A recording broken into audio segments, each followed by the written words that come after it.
হাটের জন্য ঘাটে আসা। সকালের সূর্য ভোরের কুয়াশাকে সরাতে পারেনি তখনও।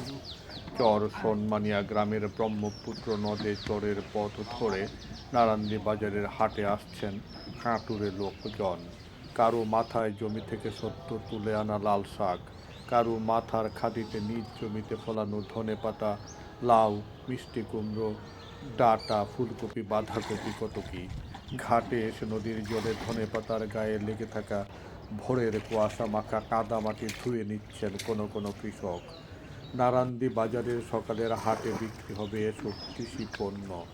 তারপর সে টাকায় হাট বাজার করে আবার চোরের এক পায়া পথ ধরে বাড়ি ফিরবেন তারা।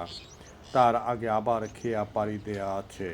মাঝির পাড়া নিয়ে আসা যাওয়া 10 টাকা। এপারেও নদী চরের মেঠো পথ ধরে চর নারান্দি ও তীখাকান্দির চরে ফলানো ফসল নিয়ে ছোট প্রাচীন বাজার নারান্দির হাটে এসে হাজির হচ্ছিলেন কৃষক। ভোরের কুয়াশা ভেজা ঘাস পায়ে তোলে।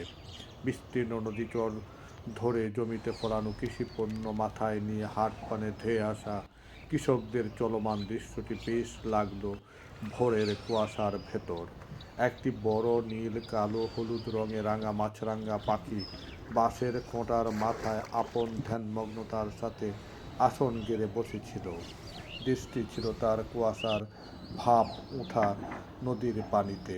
দু একবার শিকার তুলে নিয়ে সেটি উদরস্থ করে আবার ধ্যানমগ্নতার ভান করে বসে পড়ছিল সে বাঁশের মাথায়।